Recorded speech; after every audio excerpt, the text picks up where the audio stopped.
أعوذ بالله من الشيطان الرجيم. بسم الله الرحمن الرحيم. قل سيروا في الأرض فانظروا كيف بدأ الخلق ثم الله ينشئ النشأة الآخرة إن الله على كل شيء قدير يعذب من يشاء ويرحم من يشاء وإليه تقلبون وما أنتم بمعجزين في الأرض ولا في السماء وما لكم من دون الله من ولي ولا نصير والذين كفروا بآيات الله ولقائه أولئك يئسوا من رحمتي وأولئك لهم عذاب أليم فما كان جواب قومه إلا أن قالوا اقتلوه أو حرقوه فأنجاه الله من النار إن في ذلك لآيات لقوم يؤمنون وقال إنما اتخذتم من دون الله أوثانا مودة بينكم في الحياة الدنيا ثم يوم القيامة يكفر بعضكم ببعض ويلعن بعضكم بعضا ومأواكم النار وما لكم من ناصرين فآمن له لوط وقال إني مهاجر إلى ربي إنه هو العزيز الحكيم ووهبنا له إسحاق ويعقوب وجعلنا في ذريته النبوة والكتاب وآتيناه أجره في الدنيا وإنه في الآخرة لمن الصالحين. Aytqın tüler жердин бетинде сайыр кылып айлангыла кийин карагыла Алла Таала кантип махлуктарды жаратканын кийин Аллах кайрадан аларды жаратат. Албетте Аллах ар бир нерсеге кадыр, кудуреттүү. Каалаганына азап берет, жана каалаганын өз ырайымына алат. Баарыңар ага кайтып барасыңар. Силер жердин бетинде жана асманда эч качан Алладан качып кете албайсыңар. Алладан башка силерге жакын дос, жардамчы жок.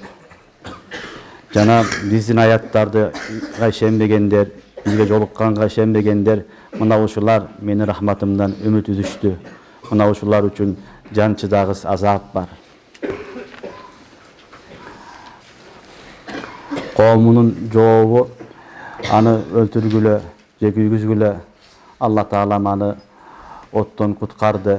Албетте буларда чоң бир аяттар, белгилер бар иман келтирген коомдор үчүн. Ибрахим алейхиссалам айтты, силер Кудайды таштап, буттарды Кудай кылып алдыңар.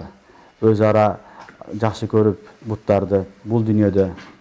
Кийин кыямат күнү алар бири-бирине инкар кылышат, бири-бирине жаман сөздөр, каргыш сөздөр айтышат.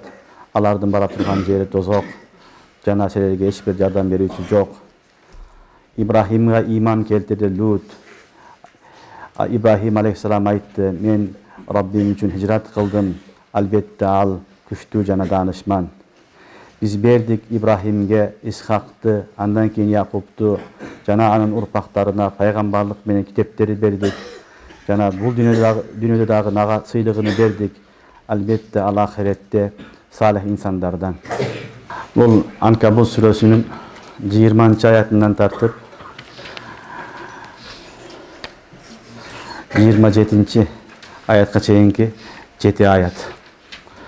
Бұл аятта дагы Аллах субханаху ва таала эки пайгамбардын окуясын айтып атат. Ибрахим алейхиссаламдын окуясы, андан кийин Лут алейхиссаламдын окуясы. Анкабут сүрөтүнүн башында Аллах субханаху ва таала айткан эди: иман келтирем десеңер эле кутулуп калбайсыңар. Иман келтирдим дегенден кийин силерге ар түрлүү сыноолор болот. Алла таалам ким чыныгы мусулман, ким мунафык, ким иман келтирбейт, ошону билиш үчүн силерди ар түрлүү сыноолор менен сынайт деген эле. Ошонун негизинде Аллах субханаху ва таала өткөнкү сабакта Нух алейхиссаламдын коомун бизге баяндады. Нух алейхиссалам 1000 жылдан ашык даават кылып, акырында болгону 80ге жакын адам иман келтирди. Бүгүнкү сабагыбыз эми Ибрахим алейхиссаламдын окуясы боюнча болуп атат. Кул аят, кул сиюру дагы биринчи аят, аятта балдар кул деген сөздүн хитабы кимге кылып айтылып атат. Бул боюнча муфассирин уламалардын эки каулу бар. Бирөөсүчү бул хитаб пайгамбарыбыз саллаллаху алейхи ва салламга. Кул сиюру фил арз, пайгамбарыбызга айткын Курайш элиге, Курайш кафирларына айткын, силер жер бетинде сайыр кылгыла, жер бетинде кыдырып чыккыла, сафарга чыккыла. Фанзуру кейфе кана кейфе бадa'al халк. Карагыла Алла таалам махлуктарды кантип жаратканын карап танышкыла деген сөз. Бул хитаб пайгамбарыбызга саллаллаху алейхи ва салламга, пайгамбарыбыз аркылуу кафирларга дейт. Кээ бир муфассириндер кул сиру фил арздагы кулдун хитабы Ибрахим алейхиссалам дейт. Ибрахим алейхиссаламга Алла таалам айтып атат: сен өзүңдүн коомуңа эскерткин, айткын, алар дагы жердин бетине чыгып, не кылсын, асманды, жерди тамаша кылып, элдерди көрүп, Кудайды таанысын. Ардын коомдор каякта калды, азыр ким келди, ошолорду көрүп, ибрат алсын, үлгү алсын деп хитаб Ибрахим алейхиссаламдын доорундагы коомуна Ибрахим алейхиссалам аркылуу дейт. Эки коолдун муфассириндер айткан. Эгерде пайгамбарыбыз саллаллаху алейхи ва саллам болсо, кул сиру фил арз бул хитаб арабтарга болгон. Ахли Курайш элине болуп атат. Силер жердин бетинде сафар кылгыла, сафарга чыккыла. Фанзуру кейфе бадa'al халк. Кийин карагыла Алла таалам махлукаттарды кантип жаратканын. Фанзуру кейфе бадa'al халк, суммаллаху юнши'ун наш'атал ахира. Кийин Аллах ошол махлукту кайрадан тирилтет, кайра жаралтат деген аят. Бул аятта балдар негизинен таухид зикир кылынган. Пайгамбарлардын бүт бардыгы негизги максаты таухид, Алланын жалгыздыгы. Бул жерде дагы ошону айтылып атат. Ошол учурда махлуктардын жаралышын дагы айтып атат. Аллах субханаху ва таала инналлаха ала кулли шейин кадир. Махлукаттар ушуну жараткан балдар адамдын акыл албайт. Уламалар, окумуштуулар айтат, дүйнөдө жандуу зат, мисалы инсан да бир жандуу, мал дагы бир жандуу, суудагы балык дагы жандуу, жердеги кумурска да жандуу, жаны бар, кыймылдаган жандуу заттын бардыгынын түрү, балдар, жараткан түрү Алла таала миллиондон ашат дейт. Миллиондон ашык жандуу заттар бар. Адам бир түр болсо, экинчиси бир жин болсо, үчүнчүсү фериште болсо, төртүнчүсү балык болсо, мисалы, бешинчиси тоок десеңер, ошонтип эсептегенде миллиондон ашык Аллахтын махлукаттары, жандуу махлукаттары бар. Аллах субханаху ва таала ошонун өз кудурети менен күн фаякун жаратып койгон. Набатат, экинчиси набатат дейт, өсүмдүктөр. Өсүмдүктөрдү уламалар айтат, 200 миңден ашык түрү бар дейт. 200 миңден ашык не түрү бар махлукаттарды, өсүмдүктөрдү Аллах субханаху ва таала жараткан. Ошондой зат, ушунун баарын жараткан зат кайрадан сени менен бизди тирилткенге сөзсүз кадыр. Алланын махлуктары аябай чоңдору да бар, балдар, аябай кичинекейлери да бар. Асман, асмандагы сайяра, жылдыздар, ал асмандагы биз билбеген махлукаттар жерге караганда миллион эсе чоң махлукаттар бар. Биз жашап аткан жер шары кичинекей махлук болуп калат. Алланын кудурети ушунчалык чоң. Бир эле жылдыздар бар, ошол жылдыз мына биз жашап аткан жер шарынан миллион эсе чоң. Ошону жараткан зат Аллах. Экинчи тарафынан алсаң кичинекей бир махлуктар болот. Кичинекей бир чиркей, бир кумурска болсо, бүргө, андан кичинекей нерселер болот. Аларды дагы Аллах жараткан. Ошо кичинекей махлукта дагы жашоо бар, анда да жүрөгү бар, анда да көзү бар, анын да буту бар, колу бар, Kursagı var, jeyit, içeyt, yaşayt. Allah subhanahu wa ta'ala uşunday zat, oşol көзө көрүнгөн эң чоң махлуктардын, эң кичине махлуктудагын жараткан. Bundan maksat ne? Allah subhanahu wa ta'ala çınığı halik, çınığı yaratuvчу өзү экендигин билдириш үчүн, жана силерди өлгөндөн кийин кайра тирилтишке кадыр экенин көрсөтүш үчүн Allah subhanahu wa ta'ala не кылган? Ошол махлукаттар жараткан. Мына ушул аятта айтып атат: "Фанзуру кул сиру фил арз", жерге чыгып кыдыргыла, сайыр кылгыла, сафар кылгыла, фанзуру кийин карагыла. Назара ибрат дейт уламалар. Назара ибрат дегени ар бир нерсени көргөндө Аллахны таана билиш керек. Ар бир нерсе Аллахнын бардыгы, кудретине, жалгыз экенине далилдалат. Ошон үчүн мени көрсөң Аллахны эстеш керек. Уламалар айтат, бул муракаба, Аллахнын баягы махлукаттарын фикир кылып отуруп, Аллахнын досу болуш оңой дейт. Ошон үчүн Кур'ан-ы Керимде, Кур'андын истилахатында балдар зикир, фикир экөөнү чогап кетет. Аллага жакындаштын бир түрү зикир. Subhanallah, elhamdülillah, la ilahe illallah, Allahu ekber. Her daim zikir, Kur'an, tesbih, salavat, istiğfar. Bu bir tarikası. Allah'a yakın doğdu. İkincisi fikir. İnne fi halqis semavati vel arz ve ihtilafil leyli ven nehar la ayatin li ulil albab. الذين يذكرون الله قياما وقعودا وعلى جنوبهم ويتفكرون في خلق السماوات والأرض ربنا ما خلقت هذا باطلا. Ошон үчүн fikir, zikir эң чоң нерсе, адамды Аллага жакын кыла турган эки нерсе бар балдар. Бирөөсү fikir болсо, зикир кылуу болсо, экинчиси fikir кылуу. Ошол ар бир нерсени fikir кылып, ушуну Аллах жаратты деп, ошону Аллахны таанып билсек, ушул аркылуу биз Аллахнын досу болобуз. Аллага жакын кыла турган нерсе болот. Ошон үчүн Аллах субханаху ва таала "Кул сиру фил арз фанзуру", карагыла деди. Көзүңөрдү ачып карагыла. Ар бир нерседен мени табасыңар. Менин кудретимди, жалгыз экенимди билесиңер деди. Мени көрсөң, ошонун артында Алла турат. Аллах субханаху ва таала ушундай зат. Ошон үчүн кээде адам баласы фикир кылып отуруп эле Алланын досу болуп калат. Тоодо жашайсың, мал карайсың, ошол жерде тоодо карап, асманды карап, зоодо карап, малды карап, чөптү карап отуруп эле Кудайды таанысаң болот. Ошол жерде Алланын досу болсоң, бола аласың. Түшүнүктүбү? Ошон үчүн сайыр кылган, сафарга чыккан бул дагы жакшы нерсе. Ошол жерлерден назар ибрат, пайдалуу сафар кылыш керек. Ошол жерден ар бир нерсени көргөндө Алла Тааланын тааны билиш керек.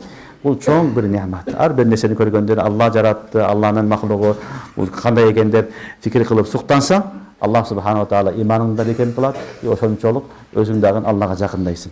Демек айтып атат: "Кул сиру фил арз", өзүңөр айылыңарды жашай бербестен жерге чыгып башка жакты да көргүлө. "Фанзуру кейфе бадa'al халq", Аллах кантип жаратканын, иптида кылганын көргүлө. Жок нерсени кантип пайда кылганын көргүлө. "Суммаллаху юнши'ун наш'атал ахира", кийин ошол Аллах кайрадан алар жаратат дейт. Наш'атал ахира. Наш'атал ахира дегенде уламалар эки күн тафсирлейт балдар. Эки түрү бар. Бирөөсү Аллах субханаху ва таала бул дүйнөдө эле бир вакыт келет, бир нерсе түгөйт, экинчисин алып келет. Бул наш'атал ахира. Мисалы адам баласы 50 жыл, 60 жыл жашайт, бул муун кетет. Башка муун келет. Андан кийин алар кетет, башка муун келет. Алла Таалам жер жүзүнө тартип ушундай койгон. Биз азыр барбыз, эртеден биз деле жокпуз, бир күн келет. Алар келет, андан кийин алар да жок болот. Эч ким түбөлүккө калбайт. Кече биздин чоң аталарыбыз барды, алар жок. Анын аталары барды, алар жок. Наш'атал ахира бир манасы ушул. Алла кааласа мына жазында, жайында эмне болот? Жайында эмне болот балдар? Бүт баары чөптөр чыгат, дарактар гүлдөйт, жалбырагы чыгат, жап-жашыл болот. Кийин күзгө барып кургап түшөт. Кышка барып эчтеке жок, дарак өзү калат. Жаз келгенде Алла Таалам кайда пайда кылат. Бүт баары жашоо ушундай. Дүйнөдө Алла Таалам алмаштырып, бириккенип жашай берет. Набатат, өсүмдүктөр да ошондой, адам да ошондой, жаныбарлар да ошондой. Бүт баары ушинтип жашайт. Бир манасы наш'атал ахира дегени ушул дүйнөдө эле силерди кетирип аркаңардан экинчи жамаатты, андан кийин үчүнчү жамаатты, төртүнчү жамаатты алып келип жашоодо Алла Таалам уланта берет деген сөз. Экинчи манасы уламалар айтат, бул дүйнөдө эмес, ахиретте Аллах субханаху ва таала кайрадан тирилтет дейт. Ушул дүйнөгө жараткан махлуктардын бүт баарыны Аллах субханаху ва таала ахиретте кайра эмне кылат? Тирилтет. Адамды тирилтет. Тирилтип эмне кылат? Кайрадан Алла Таала жашоо берет. Анан түбөлүккө жашоо болот нар жагына. Фарикун фил жанна ва фарикун фис саир. Эки тафсиринде уламалар айткан, ошон үчүн суммаллаху юншиун нашатал ахира манасы Аллах бул дүйнөдө эле эмне кылат, биринин артынан бири кайра жашоо бере берет деген тафсир бул дагы туура. Экинчи тафсири жөтөлбө. Экинчи тафсири эмне экен? Алла Таала ахиретте кайрадан тирилтет, кайрадан жашоо берет деген манасы бар. Бул дагы туура. Себеби пайгамбарлардын негизги максаты таухид менен ахирет болот. Ахиретке ар дайым ахиретти эскертет. Инналлаха аля кулли шейин кадир. Алла Таала баарына кадыр. Бул дүйнөдө жок кылып экинчи жамаат алып келгенге кадыр, коомго. Ахиретте дагы ушул коомду кайрадан тирилткенге кадыр. Алла Таалага эч бир нерсе тоскоолдук кыла албайт. Бул аятка түшүндүңөрбү? Андан кийинки аятта Алла Таала айтат: "Юаззибу ман яша ва ярхаму ман яша." Юаззибу ман яша. Кимге каласа азап берет, кимге каласа азаптайт, кимге каласа рахматына алат дейт. Бул жерде Алла Таала ахиретти айтып, ахиреттен кийинки жазаны айтып атат эми. Ахирет болуп эле калбайт. Өлгөндөн кийин тирилип эле калбайт. Тирилүү болот. Тирилесиң, кабырдан турасың, андан кийин Аллах жазаны да берет. Ямул жаза, малик яумиддин. Жазанын ээси Аллах. Юаззибу ман яша. Кимди каласа азап берет. Ва ярхаму ман яша. Кимди каласа өз ырайымын алат. Ага эч ким тоскоол боло албайт. Каалагандай кылат. Ла яфалу амма, ла юсалу амма яфал ва хум юсалун. Эч ким сурабайт андан. Бирок балдар Аллах субханаху ва таала жөндөн жөн азап бере бербейт. Ушуну түшүнүп алыш керек. Бир адам жакшы адам болсо, салих инсан болсо, Аллах азап бербейт. Себеби Кур'ан-ы Керимде Аллах субханаху ва таала башка аяттарда айтат: "Ва ма раббука бизалламин лил абид." Ва ма раббук бизалламин лил абид. Сенин Раббиң бендилерге зулум кылбайт дейт. Бирок жакшы болсо эле аны жазалабайт. Бирок Аллахнын кудурети жетет бардыгына. Кааласа жазалап коет, кааласа азаптап коет, кааласа сыйлап коет. Бирок Аллах субханаху ва тааланын сүннат тарикасы, сүннат жолу Алла Таала эмне кылган? Иман келтиргиле, жакшы амал кылгыла деген. Ошого байланыштуу Аллах субханаху ва таала азабын да берет, жазасын да берет. Түшүнүңөрбү? Бул аятта юаззибу ман яша ва ярхаму ман яша деп экөөнүн тең Алла Таалага ниспат кылынды. Демек, бейишке кириш дагы балдар Аллахнын каалоосу менен. Биз амалыбыз менен кире албайбыз. Өткөн сабактарда эми көбүнчө айтабыз балдар, шуну туура түшүнгүлө. Бейишке кирүү дагы бенденин өзүнүн колунда эмес. Ал амалы менен да кире албайт. Бейишке кирүү бир гана Аллах Тааланын ырайымы менен. Ошон үчүн Аллах Таала Кур'анда юаззибу ман яша ва ярхаму ман яша. Көрдүңөрбү? Эч качан амалга сөйөнбөш керек. Менин амалым жакшы, мен жакшы амал кылып атам, 5 вакыт намаз окуйм, жамаат менен окуйм, Кур'ан окуйм, медреседе окуйм, карымын, дават кылармын, дин кызматкеримин деп эле бейишке мен татыктуу болуп калдым дебеш керек. Бейишке кирүү Аллахнын рахматы менен. Бул амал балдар, бул себеп, иллат эмес. Түшүнүңөрбү? Себеп бул, иллат эмес. Иллат Аллахнын рахматы. Аллах субханаху ва таала өз рахматы менен, өз ырайымы менен гана бейишке киргизет. Ошон үчүн аятта Аллах субханаху ва таала юаззибу ман яша ва ярхаму ман яша дейт. Каалаганына азап берет, каалаганына ырайымын төгөт, ырайымына алат. Ва илейхи туqlabun. Барыңар ахиретте менин астына, Кудайдын астына келесиңер деди. Демек, ахиретте тирилип эле калбастан, тирилгенден кийин ар бир адам кылган амал китебиге жооп берет, амалына жооп берет. Андан кийин каяка бараткан болсо, ошол жактын Алла Таала эмнесини жолун көрсөтөт. Же тозокко барат, же бейишке барат. Алла Таала баарыбызга бейиш насип кылсын. Фирдаус насип кылсын. Өзүнүн каардан сактасын. Демек, бирок балдар некен бейишке кирүү амалы менен эмес, биз Алланын ырайымы менен киребиз. Алладан ар дайым ырайымын сураш керек. Я Алла, өз ырайымың алгын. Я Алла, рахым кылгын. Биз татыктуу эмеспиз. Өзүң бизге бейиш насип кыл деп Алладан сураш керек. Ошон үчүн аятта юаззибу ман яша ва ярхаму ман яша ва илейхи туqlabun дейт.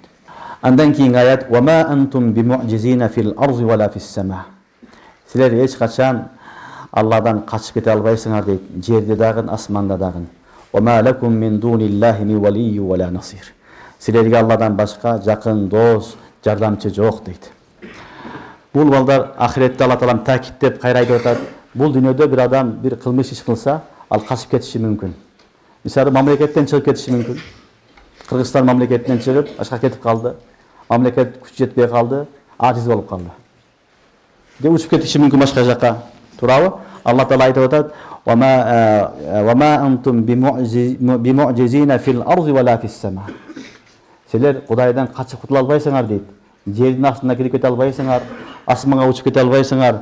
Кайсыл жерде болсоңор дагы Кудайдын алдыга келесиңер дейт. Кудайдын астына келесиңер, Кудайдын несине өлүмүн көрөсүңөр, анын астына келесиңер дейт.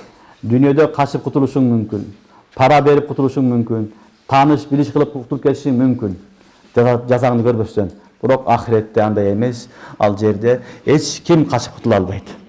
Эч ким качып кутула албайт. Жерге кирип те кете кутула албайсың, асманга чыгып дагы кутула албайсың. Көрдүңөрбү? "Ва ма антум бимуъжизина фил арди ва ла фис сама." Силер Алла Тааланы ажыз кыла албайсыңар дейт. Жерде да, асманда да дейт. Кайсыл жерде болбо, Кудайдын астына барасың. Ошон үчүн мусулман эч качан балдар банкрот болбойт. Мусулманды бирөө ардылап кеткен болсо, урдап кеткен болсо, кыянат кылган болсо, ахиретте алат акысыны. Ахиретте толук аласың. Кыжаат болушунун кажети жок. Сени алдаган адам алдап кетти, мен уттум деп ойлойт, хакыйкатта ал уткурду. Ал ийгиликке жеткен жок, ал уткурду. Мусулман гана утат. Сени дүйнөдө алдап кетти, мүддегени тартып алды, ал адам ахиретке келгенде келет. Сени Кудайдын астында жооп берет. Сенин акыңды Алла Таалам өндүрүп алып берет. Ошон үчүн адам баласы кыжаат болушу кереги жок. Бул дүйнөдө качып кутулуп кетиши мүмкүн. Таныш билиши менен кутулуп кетиши мүмкүн. Бирок ахирет андай эмес. Аллах субханаху ва таала айтат: "Ва ма антум бимуъжизина фил арди ва ла фис сама." Асманда да, жерде да мени ажыз кыла албайсыңар, менден качып кутула албайсыңар. "Ва ма лакум мин дуниллахи мин валийи ва ла насир." Силерге менен башка, Кудайдан башка эч бир вали дагы жок, насир дагы жок дейт. Вали ва насир балдар эки сыйга айтылат. Вали деген жакын дос айтылат. Бирок муфассирлер айтат, вали деген, вали кимди айтат десе, тили менен жардам бергенди вали дейт балдар. Бирөө сага келип зулум кылбаса, экинчи досуң тили менен тибе, кой деп бакырып сага жардам берсе, ошону вали дейт. Түшүнүңөрбү? Насир дегени тили менен эмес, колу менен келип жардам берет. Колунан келип кармап сага, ошону колун кармап сени урдурбайт. Сени тептирбейт. Ушул насир деп айтылат. Түшүнүңөрбү? Аллах субханаху ва таала айтат: "Ва ма лакум мин дуниллахи мин валийи ва ла насир." Кыямат күнү келгенде аларга эч бир жакын досу, тили менен жардам бере турган да досу болбойт. Колу менен жардам бере турган да досу болбойт дейт. Көрдүңөрбү? Колу менен дагы, тили менен дагы эч ким сага жардам бере албайт дейт. Дүйнөдө мисалы бир адам кол жетпеси жок дегенде тили менен жардам берет. Азыр интернеттин доору, интернетке чыгып айтат.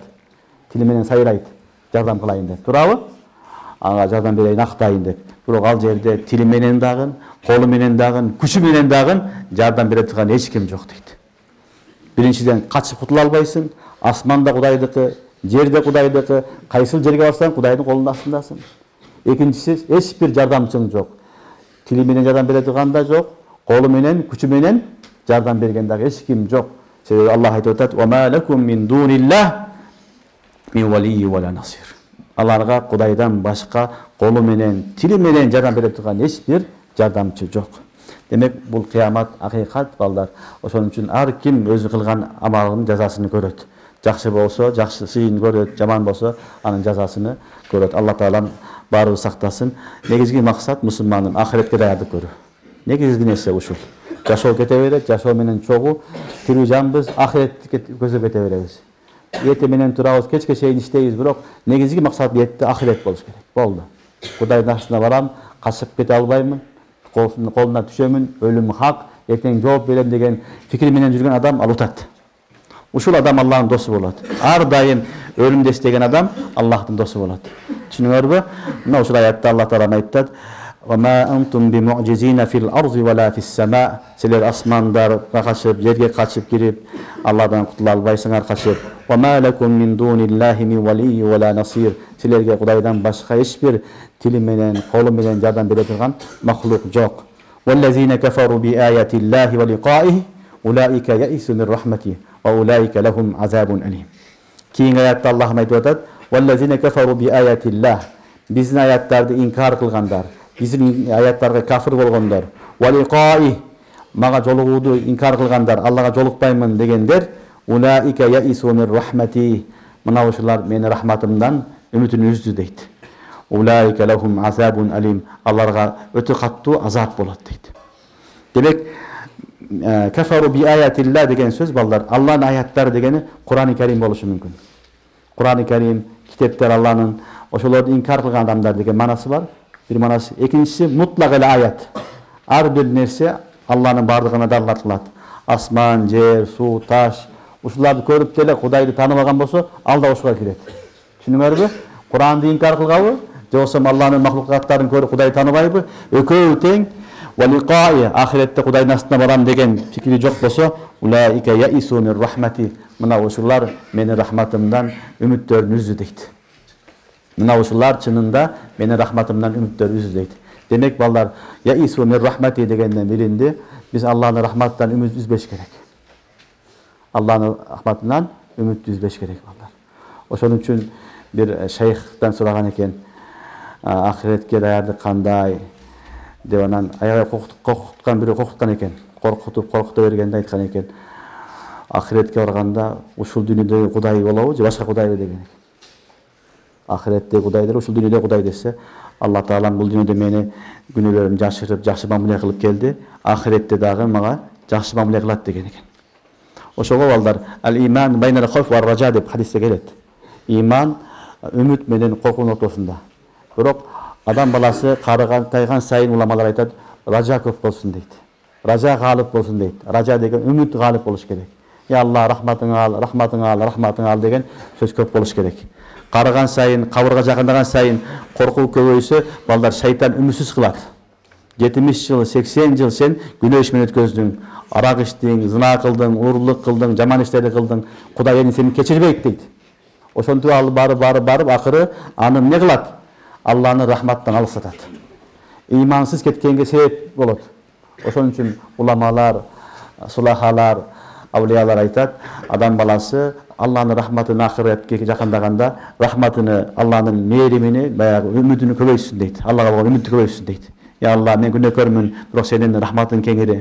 Сен кененсиң, берешенсиң, бооркерсиң, кечир мени деп Алладан кечирим сурай бериш керек дейт. Түшүнүңөрбү? Мына ушул аяттан дагы ушул маселе билинет. Себеби Алла Таала айтат: "Улаика яису мир рахмати." Мына ушулар менин рахматымдан үмүттөрүн үздү дейт. Демек, үмүтүн үзбөсө, ошо кафирларга да Алла Таалам рахмат кылат эле. Рахматын жаадырып, иман насип кылат эле, жакшы амал насип кылат эле. Ошон үчүн Алладан эч качан үмүт үзбеш керек. Күнөө болдубу? Фауран тооба кылыш керек. Күнөө болдубу? Ошол заматта тооба кылыш керек. Ат-таибу миназ-зам каман ла замбала.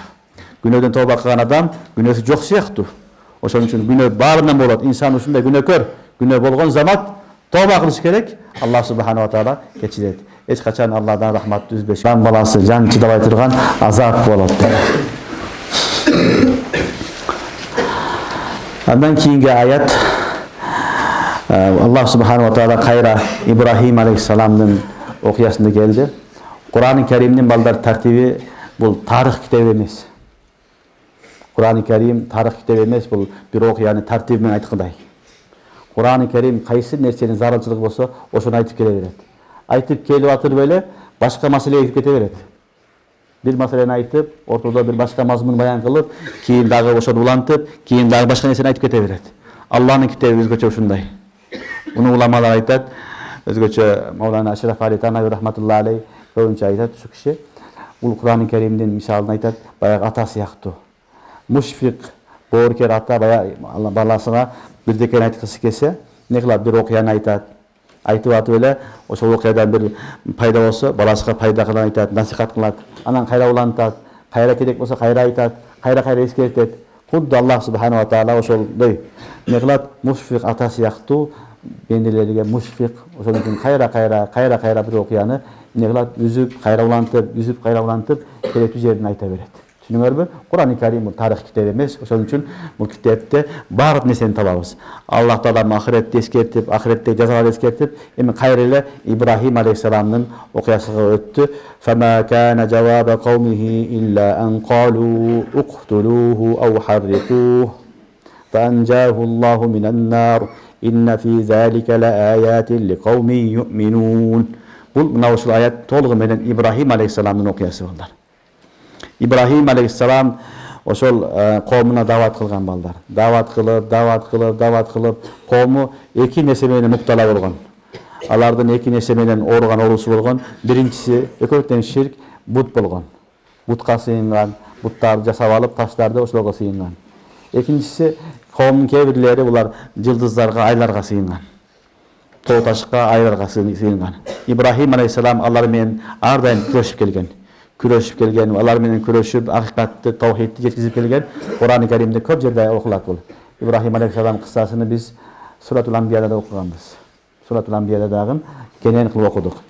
Анан İbrahim aleyhissalam бул бут силердин бутуңар, өзүңөр жасагансыңар колуңар менен бул пайда бербейт, зыян бербейт, ооруккасаң шифа бербейт, курсаң ачса тамак бербейт. Буга сыйынып эмне кыласыңар десе, баягылар жооп бере албай калган. Муназара болгон, жооп бере албай калган. Жооп бере албай калгандан кийин алар баягы жолду ыктыяр кылган. Эмне кылган? Күч менен муну жеңебиз деген. Күч аркылуу аны эмне кылабыз? Кууп чыгабыз, өлтүрөбүз, жок кылабыз деген. Пайгамбарлардын бүт тарикасы балдар. Пайгамбарлар акылий, накылий далилдер менен келет. Акылий далилдер менен, накылий далилдер менен келип түшүндүрөт. Түшүнбөгүсү келбегендер, аларга каршы чыкканда илими жок да, маалыматы жок. Алар күч менен гана каршы чыккан. Ар дайым күч аркылуу чыккан. Кууп чыккан, атасы кууп чыккан, ла аржулманнака вахжурни малия Кур'анда келет. Сени таш менен уруп өлтүрөм, мага тийбе, кет деп баласын кылган. Азар. Ошон үчүн пайгамбарлар келгенде алар күч менен эмес, пайгамбарлар далил менен сүйлөгөн. Пайгамбарлардын мирас-корлоодун милдети де ошол. Элге дават кылганда, түшүндүргөндө элдерге акылий далил, наклий далил менен Алланы түшүндүрүлөт. Ахиретте дүйнөнүн бар экендигини акылий далилдер аркылуу, наклий далилдер аркылуу түшүндүрүлөт. Түшүнүңөрбү? Ошол жерде бул пайда бербейт, зыян бербейт дегенде алар жооп бере албастан, мына пайда берди, мына мага шифа берди, же пул берди дей албайт да. Анан не деди? Фама кана жаваба кавмихи илля ан қалу уктулуху ау харриқух. Көрдүңөрбү? Алардын жообу не болду? Бир эле жооп болду, өлтүргүлө, же күйгүзгүлө деди. Өлтүргүлө деди, же күйгүзгүлө деди. Өлтүрөйлү, күйгүзөйлү деген экөөнүн ортосунда калышты. Анан акыры айтты, бул биздин буттарды, кудайларды не жамандады, аларды балта менен кесип салды, баягыдай жарып жок кылды. Ошон үчүн күйгүзүп азаптайлык деди. Ошол келишим болду. Анан риваяттарда келет, отун топтойт балдар. Отун топтоп, ошол шаардын жанындагы айылдардын бүт баардын отунун топтоп, кээ бир риваяттарда бир жумага чейин, 10 күнгө чейин, бир айга чейин отун топтоп, анан от жагышат. От ушунчалык көп, анын баягы алообу, ал чыккан түтүн немеси тап асманга жакындап калган. Анан кантип ыргытыш керек билбей калган. Түшүнүңөрбү? От катуу жагылган болсо, жанына бара албайсың да, кире албай каласың. Анан эмне кылышты билбестен, анан минжалык деп коет. Билесиңерби? Минжалыкка салып туруп, аткан алыстан. Жакын барып кириш мүмкүн эмес. Ошо эмне кылган? Аягы немеге минжалыкка алып келип туруп, отургузуп, колдорун байлап, алыстан анан отко таштаган. Аллахтын досу Халилулла болгон күнөөсү ла илаха иллалла деген күнөөсү бар. Болгон күнөөсү эмне экен? Ла илаха иллалла. Аны бут колун байлап, анан алыстан балдар не кылды? Отко таштайт. Отко ыргытканда, жолдо баратканда Жабраил алейхиссалам келет. Жардам керекпи деп келет. Сен жүрөткөн Алла мени көрүп турабы дейт, көрүп турат. Анда жардам керек эмес дейт. Субханалла. Отко түшөт, Аллах субханала таала айтат: "Кулна лин-нар куни бардан ва саламан ала Ибрахим." Ошол замат Алла таала айтты, отко куни бардан ва саламан ала Ибрахим. Күйгүзбөгүн деди. Үшүп да калбасын, күйүп да калбасын деди. Ибрахим алейхиссалам түшөт отко, ошол замат түшкөн оттун бүт бардыгы эмне болот? Гүлзарга айланат. Гүлзар бакчада Ибрахим алейхиссалам отуруп калат. Риваяттарда келет, байлаган жиптер күйөт дейт. Байлаган жиптер күйөт, бирок денесинен бир тал түгү, бир тал чач күйгөн эмес. Аллах субханала таала отко куни бардан ва саламан ала Ибрахим деген. От Аллахның махлугу, суда Аллахның махлугу, бүт бар Аллахның махлугу. Ибрахим алейхиссалам ошол жерден анан чыгып келет. Ошондо чыгып келген атасы айтат: "Ажабан ли раббик, я Ибрахим." Атаң, сенин Кудайың аябай таң калыштуу, атадан да боорукер деп азар ошентип баласына кайрылат. Хадистерге келет, аяттар келет. Ажабан ли раббик, сен Раббиңе таң калыштуу, сени ушундай адам мүмкүн эмес чыгышы болгон жерден сени куткарды деген аяттар келет. Демек, Ибрахим алейхиссаламдын балдар жеңилип калгандан кийин, суроого жооп жок болгондон кийин күч менен не кылды? Намруд кылат балдар. Намруд ибн Канан. Ибрахим алейхиссалам жашаган жер балдар ошол убакта Ирак болот. Азыркы Ирактын тегерегинде болот. Ошол жерде чоң бир падыша болот, Намруд деген. Намруд ибн Канан өтө чоң мушрик, залым падыша болот. Ошол падыша ушундай кылат. Ошол ишти аткарып эме кылат, ишке аштырат. Ошол убакыттан Ибрахим алейхиссалам отко түшүп, анан кайтып чыгат. Мына ошону Аллах субханаху ва таала айтат: "Фама кана жаваба каумихи илля ан қалу уqtuluh ау harriquh." Коомунун жообу болгон жок, бир гана алардын жообу өлтүргүлө же күйгүзгүлө. Фанжаху Аллаху минан нар. Субханаллах. Аллах таалам ал оттон Ибрахимди сактады. Инна фи залика лааятин лиқауми юъминун. Иман келтирген коомдорго ушулардын баарында чоң белгилер бар дейт. Чоң белгилер бар дейт. Демек, Аллах субханаху ва таала өз пендесини өзү үчүн сактайт. Аллах кудуреттүү зат. Аллах субханаху ва таала не кылды? Эч ким жардам бербей турган жерден Аллах таала өз кудуретин көрсөтүп, Ибрахим алейхиссаламды сак саламат, денеси таза, күйбөгөн абалда куткарып койду. Мына ошону айтып атат Аллах таала: "Инна фи залика лааятин лиқауми юъминун." Ва қала: "Иннама иттахазтум мин дуниллахи аусана маваддата байникум фил хаяти дунья, сумма яумал қиямати якфуру баъдукум би баъд, ва ял'ану баъдукум баъда, ва маъвакумун нар, ва ма лакум мин насирин."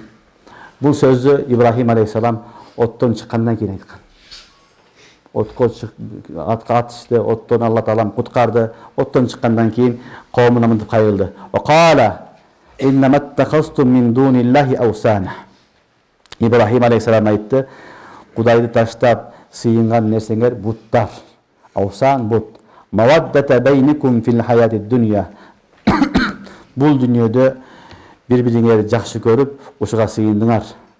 Сумма яумал қиямати якфуру баъдукум баъда. Кийин кыямат күнү болгондо бириңер-бириңерди каршы болосуңар.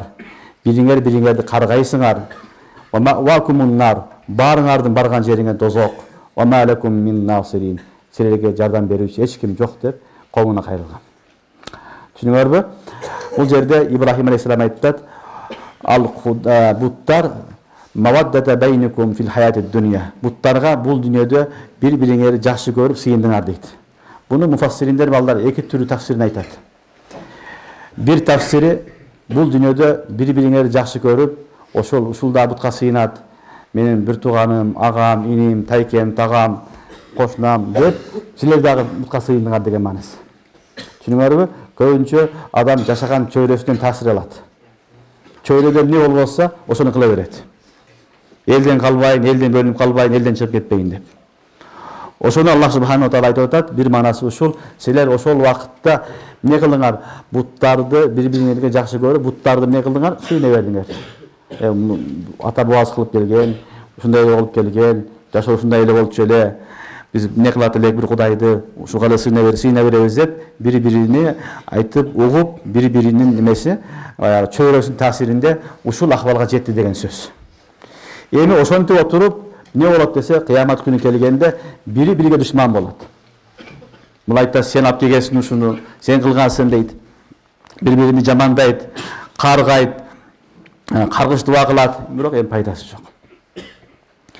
Экинчи манасы маваддата байникум фил хаяти дунья манасы, уламалар айтат, бул дүйнөдө силер буттарга сыйынганыңардын себеби буттарды өз ара жакшы көрдүңөр. Эми буттарды дагы жакшы көрдүңөр деген сөз. Буттарды жакшы көрүп, акыры ошол сыйынып калдыңар деген сөз. Муну уламалар айтат, бут каяктан келген балдар? Аснам. Буттун келип чыгышы негизи балдар, булар баардыгы жакшы адамдар болгон. Жакшы адамдарды эстеп жүрөлү, алардын элеси бизден кетпесин, эсибизден, алар биз менен чогуу жашасын деп, акыры бутка айланып кеткен. Анын башталышы балдар биринчи сүрөт болгон. Bir жакшы адам, bir awliya адам өлгөн болсо, аны эми биздин арабызда жок болуп калды, ушул жерде ар дайым болот эле, ушул жерде отурат эле деп сүрөтүн илип койгон. Сүрөтү менен жашап келген чогуу. Сүрөтү барып жыртылат, башка болот, жамгыр тиет, суу тиет дегендей. Анан акыры аны буну таштан жасап коелук деген, жыгачтан жасайлык деген, эстеликке калсын деп. Жыгач дагы күйүп кетиши мүмкүн, чирип калышы мүмкүн. Андан кийин жакшыраак, көбүрөөк убакыт жашасын деп таштан оюп жасаган. Ошентип барып бут не болгон, ташка айланган. Анан акырын бул жакшы адамдар, булар Кудайга жардамчы бизге, Кудайга жакындатат деп Кудайдын достору кылып алышкан. Ариязу билла. Мына ошентип ширк башталган. Ширктин башталышы балдар каяктан башталган? Сүрөттөн башталган. Ошон үчүн хадисте пайгамбар саллаллаху алейхи ва саллям айтат: "Инна ашаддан наси азабан yawmal qiyamah al-mutasawwirun." Эң каттуу азап сүрөтчүлөргө болот деген, Алла сактасын. Себеби ушул ширктин башталышы ушул сүрөттөн чыккан. Сүрөт аркылуу барып бутка айланып кетти. Анан сыйына баштады. Экинчи манасы ошондо не болду? Qala innama ittakhastum min dunillahi awsana mawaddata baynikum fil hayatid dunya. Бул дүйнөдө ошо буттарды жакшы көрүп отуруп, буттарга сыйынып калдыңар. Буттарды Кудай кылып алдыңар. Summa yawmal qiyamati yakfuru ba'dukum ba'dha. Кыямат күнү бириңерден качасыңар дейт. Бириңер инкар кыласыңар, укпайсыңар. Wa yan'anu ba'dukum ba'dha. Бириңер каргайсыңар. Бириңер эмне кыласыңар? Сөгөсүңөр, каршы чыгасыңар. Бирок wa'akumun nar. Баарыңардын бара турган жериңер дозок дейт Алла. Эми ал уруштун пайдасы жок. Эми сен алып келдиң, сен себепчи болдуң, сен адаштырдың, сен кылбаганыңда мен ушундай жолго түшпөйт элем деген өзүрдүн айтыштын кажети жок эми. Ал пайда бербейт. Wa'akumun nar. Баарыңардын барган жериңер дозок. Wa ma lakum min nasirin. Силерге эч бир жардам берүүчү жок дейт. Ошентип Ибрахим алейхиссалам өз коомуна кайрылат. Түшүнүңөрбү? Кайрылгандан кийин не болот? Fa'amana lahu Lut. Subhanallah. فآمن له لوط وقال إني مهاجر إلى ربي إنه هو العزيز الحكيم. Ушинтип баян кылып кайрылгандан кийин алардын коомунан бир адам мусулман болот. Ким экен? Лут алейхиссалам. فآمن له لوط. Ага иман келтирди Лут дейт. Көрдүңөрбү? Лут алейхиссалам балдар Ибрахим алейхиссаламдын бир тууган агасынын баласы. Бир туугандардын баласы. Себеби Азар бул Ибрахим алейхиссаламдын атасы. Азардын 3 баласы болгон. 2 баласын айтат уламалар. 3 баласы болгон негизинен. Бирөөсү Ибрахим, бирөөсү Харан. Харандын баласы Лут болот. Түшүнүңөрбү? Азардын баласы ким болот? Ибрахим алейхиссалам. Харандын баласы Лут. Атасынын бир туугандын баласы болот. Ошондо 2 бир туугандын балдары болот. Ушинтип дават кылгандан кийин не кылат? Fa'amana lahu Lut. Lut aleyhisselam İbrahim aleyhisselamga ne kılat? İman keltirip musulman bolot. Dagı bir musulman bolot, al Sara enemiz. Bu жерде айтылган жок, башка риваяттарда келет. Сара энебиз менен Лут алейхиссалам экөө мусулман болот. Анан Сара энебизди алып Ибрахим алейхиссалам сапарга чыгат. Түшүнүңөрбү? Демек, не кылды? Дават кылды. Fa'amana lahu Lut. Ага Лут иман келтирди. Wa qala inni muhajirun ila rabbi. Ошондо айтты. Ким айтты? Ибрахим алейхиссалам айтты. Қаланын файылы Ибрахим. Кейбір муфассириндер Лут алейхиссалам деген риваятта айтышкан. Бирок ражих кабыл бул жерде Ибрахим алейхиссалам. Түшүнүңөрбү? Ибрахим алейхиссалам айтты: "Inni muhajirun ila rabbi." Эми мен Раббиме хижрат кыламын деди. Жашаган жеримди, ватанымды, мүлкүмдү таштап, Раббиме хижрат кылып кеттим. İnnehu huvel azizul hakim. Elbette al aziz jana hakim dedi. Elbette al güçlü jana danışman dedi. Mana usul ayattan bilinет балдар. Дават кылгандан кийин даваттан эч бир пайда берилбесе, анда экинчи тарыйка бул эмне кылынат? Хижрат кылынат. Дават кылып жүргөнгө болбойт балдар. Эгер дават кылганга өзүңдүн дагы ибадат кылышыңа мүмкүнчүлүк болбой калса, анда иманды жок дегенде өзүңдүн иманын сакташ фарз болот, анда башка жака хижрат кылып көчөсүң. Пайгамбарыбыз саллаллаху алейхи ва саллям дагы Мекке жашоосунда дават кылышы мүмкүн болбой калгандан кийин, мусулмандарга жашоо кыйын болуп кеткенден кийин Меккени таштап Мадина Мунавварага хижрат кылган. Түшүнүңөрбү?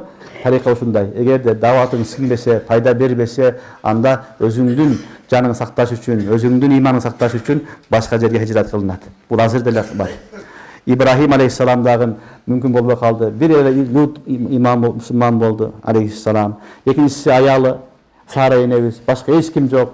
Эл бүт барып душман, отко салып күйгүзөм деп атат. Эмне кылды? Инни мухажирун иля рабби. Эми Раббимдин астына барам. Hicrat kılıp getemin innehu huvel azizul hakim dedi. Ulamalar aytat, en birinci hicrat kılgan adam İbrahim aleyhisselam dedi. En birinci peygamber hicrat kılgan İbrahim aleyhisselam oldu. Çünkü İbrahim aleyhisselam o sol bayağı neden Irak'ta taştap Filistin'e hicrat kılat. Filistin'e. Azırga Filistin'e hicrat kılat. Filistin'e barıp turup kalat. Lut aleyhisselam'da Sadum'a koyuyor. Sadum hazır Bahrul Beyit var mı? Bahrul Meyyit turgan yeri, oşol Urdun'da, oşol yerige Lut aleyhisselam'da yönetet, özü Sadum'a kalat, Filistin'de kalat. Düşünüyorlar, hicret kılıp gelet, oşol dinini saktap kalış için, buna oşuna Allah Teala ayttat. فآمن له لوط وقال إني مهاجر إلى ربي إنه هو العزيز الحكيم. Bayan kılgandan keyin ne kıldı deyip davatından keyin Lut aleyhisselam musulman oldu. Keyin İbrahim aleyhisselam aytdı. Men ne kılamın? Hicret kılam Rabbime innehu vel azizul hakim. Elbette Rabbim aziz yana hakim dedi. Andan keyingi ayet, bugünkü ahirki ayet. Ve habna lehu İshak ve Yaqub ve cealna fi zurriyetihi nubuvve vel kitab ve ateynahu ecruhu fid dunya ve innehu fil ahireti lemines salihin. Subhanallah. Subhanallah. Jana biz belek kılıp berdik İbrahim'e, İshak'tı, Yakup'tu, jana anın urpaklarının bardığını peygamber kıldık. Bardık kitapları da alarga berdik. Alarga bul dünyada da жақсылықты berdik. Ve innehu fil ahireti laminas salihin. Alem ahirette salih insanlarından menen çoğu болады deydi. Бұл балдар hicrat kılının bereketi, oşol hicrattın bereketi menen Allah subhanahu wa ta'ala İbrahim aleyhisselamga köçüp kelgenden keyin İshak menen Yakub aleyhisselamını beredi. İbrahim aleyhisselamın balası İshak, anın balası Yakub. Balası nevresi. İbrahim aleyhisselam köçüp kelgende balдар 75 yaşta болады. 75 yaşta болады. Kelgenden keyin Allah subhanahu wa ta'ala İshak'tı nasip kılat balasına. İshak bu İsmail aleyhisselam'ın inisi oladı. İsmail aleyhisselam Hacire enebizden. Bu çoğun. Bu kim? İshak bu bayağı Sara enebizden. Ve amene lehu Lut. Nümer bu? Anan İshak'tı beret. Andan ki İshak aleyhisselam yürünöt. Balalı bolot al Yakub. Nevresinde göröt. Balasında göröt. Nevresinde göröt. O şunu Allah Teala ayttat. O habna lehu İshak ve Yakub. O şol eliden kovulup kegen eştekesiz yok. İbrahim aleyhisselam'a ne kıldık? Allah Teala'm İshak'tı verdik. İshak'tan keyin İbrahim'di verdik dedi. İshak'tan keyin Yakup'tu verdik. Ve cealna fi zurriyetihi nubuvve vel kitab. Canandan sıtkarı peygamberlikti dağın, kitaptı dağalaga verdik dedi. Subhanallah. Karasaňar Allah Teala'm peygamberliktin büt darını keyingi silsilany İbrahim aleyhisselam'a bergen. İbrahim aleyhisselamdan tartıp keyin kança peygamber kelgen bolsa balдар büt barıgı İbrahim aleyhisselam baldары. Oşon üçin İbrahim aleyhisselamды Abul Anbiya dep aytılат. Abul Anbiya. Kebir rivayatlarda peygamberimizden sıtkarı 4000 peygamber uşul İbrahim aleyhisselam balası. 4000 Bani İsrail peygamberi İbrahim aleyhisselam balası. Hadiste gelet Kerim İbnü Kerim İbnül Kerim İbnül Kerim Yusuf İbni Yakub İbni İshak İbni İbrahim aleyhisselam. İbnül Nebi, İbnül Nebi, İbnül Nebi, İbnül Nebi. 4 atası peygamber bolgan. Yakub aleyhisselam, Yusuf aleyhisselam. Atası Yakub peygamber. Anatası İshak peygamber. Anatası İbrahim peygamber. İbnül Nebi, İbnül Nebi, İbnül Nebi, İbnül Nebi. İbnül Kerim, İbnül Kerim, İbnül Kerim, İbnül Kerim. Yusuf İbni Yakub İbni İshak İbni İbrahim aleyhisselam Peygamber sallallahu aleyhi ve sellem hadiste aytkan. Ушулардын бардыгы Ибрахим алейхиссаламдын урпагы балдар. Андан сырткары Алла Таала айтат: "Ва жаална фи зурриятихи нубува". Көрдүңөрбү? Нубуваттын бүт бардыгы ушул Ибрахимдин урпагынан болот. Вал китаб. Китеп, асмандан 4 түшкөн китеп дагы Ибрахимдин балдарында. Муса алейхиссалам, бул да Ибрахимдин баласы. Таврат түшкөн. Забур, Давуд алейхиссалам, бул да Ибрахимдин баласы алейхиссалам. Инжил, Иса алейхиссаламга түшкөн, бул дагы Бани Исраил пайгамбары. Ахыргы Фуркан, Аль-Кур'ан Аль-Карим, Мухаммад Мустафа саллаллаху алейхи вассаламга түшкөн, ал дагы Ибрахим алейхиссалам баласы. Бирок Мухаммад Мустафа саллаллаху алейхи вассалам ибн Исмаил, ибн Ибрахим. Түшүнүңөрбү? Калгандарын Бани Исраил дейт. Бани Исраил Якуб алейхиссаламдын лакабы. Ya Bani İsrail, ya Bani İsrail деп Kur'an'da gelip bayı. Ya Bani İsrail, Yakub aleyhisselam'ın daldары. Bul ya Abdullah degen söz. Bul oşol Bani İsrail degilerden urpağı büt bar İbrahim aleyhisselam'ın tarqayt. Alardın sanını ulamalar 4000 deyt. 4000'e jakın paygambar oşol İbrahim aleyhisselam'ın nesinden urpağından min sulaletihi ve min neslihi. Düşünüyor bu? Mana şunu Allah Subhanahu aytadi. Wa wahabna lahu İshaq ve Yaqub. Görüyorsunuz mu? Endi şunça maşakkatты көтөргөндөн кийин, ушунча биз үчүн курбанчылык кылгандан кийин Алла Таала айтат: "Эми мен белек кылып бердим мага" дейт. Кимди? İshaqты, андан кийин небереси Якубту. "Wa ja'alna fi zurriyyatihi nubuwwata wal kitab." Андан сырткары не кылдым дейт? Дүйнөдөгү бүт пайгамбарлыктардын баарына канча китеп түшсө, алардын баарыны ошо Ибрахимдин урпагына не ыраа көрдүм, аларга бердим дейт. Андан сырткары ва атайнаху ажраху фид дунья. Бул ахыр башкача маселе бул. Ва атайнаху ажраху фид дунья. Андан сырткары ага ажырыны, соогуну дүйнөдө да бердик дейт. Дүйнөдө дагы ага соогуну өзгөчө кылып бердик. Ва иннаху фил ахирати ламина салихин. Бул үчүнчү белек. Ахиретте болсо ал салих инсандар менен чогуу дейт. Ва атайнаху ажраху фид дунья дегенди уламалар айтат. Мунун маанасы Аллах Субхану ва Таала İbrahim aleyhisselamga bul dünyada dağın kadır bark bergen. Bir gana İslam dini emas, dünyadagi ellerдің büt bardığı İbrahim aleyhisselamды urmattaysilar. Yahudiler, Nasaralar, Hindular, butparastlar büt barı kimni sıylaydı? İbrahim deydi. Koyunca Abrahama deb aytışat. Başka tilde ahli kitaplar oşo Abraha degenden murad İbrahim aleyhisselam murad. Düşünüyor Eldin büt bardığı İbrahim aleyhisselam degen ittifak kılat.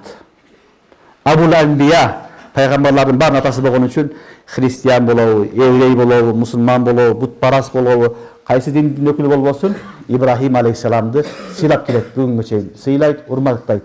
Buna oşonun sebebi Allah Teala aytып atat: "Wa ataynahu ajrahu fid dunya." Anın sebebi anın kılgan işinin soğuğunu biz bul dünyada beremiz deyt. Биздин исламда эмне болгон? Исламда балдар намаз окуганда салаватты билесиңерби? Пайгамбарыбыз менен кошо кимге айтылат? Ибрахим алейхиссалам. Аллахумма салли ala Muhammad kama sallaita ala Ibrahim ve ala ali Ibrahim inneke Hamidun Mecid. Allahumma barik ala Muhammad kama barakta ala Ibrahim inneke Hamidun Mecid. Gördüңөрбү? İbrahim aleyhissalamдын ordu биздин динде эре каралган. Салаватта сөзсүз İbrahim aleyhissalamды кошуп айтабыз. Abul Enbiya Andan sırtkarı Peygamberimiz sallallahu aleyhi ve sellem İslam kelgenge çeyingi bayağı sıyınıp kelgen tutungan dini bu İbrahim aleyhisselam dininde olgan. Allah ala millet İbrahim. Düşünüyor bu? O zaman için İbrahim aleyhisselam'da Allah subhanahu wa ta'ala şunda kabul kılgan al peygamberdin nesi? Peygamberde büt barı жақсы көрген başka din öküldörü dağı bardığı жақсы urması menен kelgen. Anın sebebini Allah Teala aytып atat. Allah Teala şunda kılıp koygan ve ataynahu ajrahu fid dunya. Bul dünyada anı soğunu biz özgöçö kılıp beremiz deyt. Mına uşul ayattan ulamalar olar Aşraf Ali Tarabi rahmetullahi aleyh, Mufti Muhammed Şafi rahmetullahi aleyh tafsirlerde aytışat. Eğer bir жақсылык iş kılsan anın soğunu Allah Teala dünyada berse dağın ahirette kur kalbaysın deyt. Keyde Allah Teala жақсы iş kılsan anın soğunu ahirette berет. Keyde Allah Subhanahu wa Ta'ala dünyada da biraz berет. Жақсылыкты işinde. Ahiretke de kaldırat. Düşünüyorsunuz? Oşun için Allah Teala'nın öz ihtiyarı keyde toluğu ben ahirette verir, keyde dünyada biraz verir, ahirette de verir. İbrahim Aleyhisselam'da Allah Teala ne kıldı? Uşunday makam verdi. Dünyada dağın anın atı uluk. Atı uluk peygamber. Peygamberimizden keyin gelen makam İbrahim Aleyhisselam'da. İmamul Enbiya Muhammed Mustafa sallallahu aleyhi ve sellem. Neye çıkanda peygamber imam bol okugan. Şek yok, peygamber en ulu peygamber. Peygamberden keyin gelen makam kimdiki? Abuhu İbrahim Aleyhisselam. İbrahim Aleyhisselam'ın makamı. Allah Subhanahu ve Teala ayet ve ateynahu ecrahu fid dunya. Anın acrını, aksını bu dünyada verdik. Ve innehu fil ahireti leminas salihin. Alemi ahirette olsa al salih pendeler menen bolat deydi. Жақсы insanlar menen bolat deydi. Salihin peygamberler, şuhadalar, salih insanlar, avliyalar oşolar menen çoğu bolat deydi. Belki imamlardan, peygamberler imam bolgandan keyin eng çoğ makamlıları bolat. Oşoň üçin İbrahim Aleyhisselam'dı Halilullah deydi. Allah'ın en yakın dostu dep aytıldı. Ahırında ulamalar aytat, bu makamga kандай jetdi İbrahim Aleyhisselam? Bu makamga İbrahim Aleyhisselam uşul bayağı meynet kılgan artından, mujahadan artından, kurbançılıktın artından jetdi. Canını balдар Kuday üçün berdi, otko saldı, bala çakasını aparıp kiringe taşladı, Mekke'ye taşladı. Fi gayri zarfin wala. Kur'an'da kelet koy. Egin yok, su yok yerge balasını taşladı, ayağını taşladı, özü turgan yerini taşladı. Büyük bardı kıyınçılıklardı baştan ötközgöndön keyin Allah Subhanahu wa Ta'ala ve vahabna lehu İshak ve Yaqub ve cealna fi zurriyetihin nubuve vel kitab dedi. Demek balдар ilgili kaçar kelet bir meynet kılgandan keyin kelet. Emgek kılasın, meynet kılasın, işteysin, andan keyin Allah Subhanahu wa Ta'ala ilgilik veret. Kede ilgilikti körbe kalışın mümkün. Biroq senin ilgiligin natijasını baldarın göröt, nevelerin göröt. İbrahim Aleyhisselam'ın okuyası. Gördüңөр mü? Kebirini gördü, İshak, Yaqub, kiygiler görgön jok. Biroq oşonun natijası, duasının bereketi menen urpagını büt barın Allah Subhanahu wa Ta'ala peygamber kılıp koydu.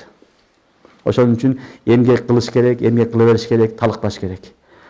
Din emgegini kılıver, Allah'ın dostu bol. Eğer özürünü sen görürsen, balan görüşü mümkün. Balan görürse nevren görüşü mümkün. Uşul balдар oturganların barыбызга себепкер биздин аталарыбыз, чоң аталарыбыздын дуаларын берет. Biz asmandan düşüp kelip kalgan jokpuz. Oşolar bu doğru görgön jok. Allah dua kıldı, engsedi, arzu kıldı. Oşonun bereketini Allah sağlam filerimizin bizge görsetip atat. Düşünüyorsunuz? Oşonluktan meynet kılış gerek, meynetin küybeyt. Meynetin küybeyt. Kılgan emgegin küybeyt, talaba kalbayt. Allah Subhanahu wa Ta'ala barın görüp bilip durat. Allah Subhanahu wa Ta'ala natijasını bu dünyada görsetet. Je bu dünyada beret, ahirette beret. Olsam senin balana beret, olsam senin nevirek urpağına beret. Kıskası köşede kalbaydı. Oşon üçün hiç kıcırat bolboston Allah Ta'ala'nın beribedi, görбөдü, eşki bilbedi degen oyu piketpeş gerek. Allah üçün kılaveriş gerek. Allah Subhanahu wa Ta'ala natijasını özü görsetet. Düşünüyorsunuz? Subhanakallahumma bihamdik. Eşhedü en la ilahe illa ente estağfiruke ve etûbü ileyk.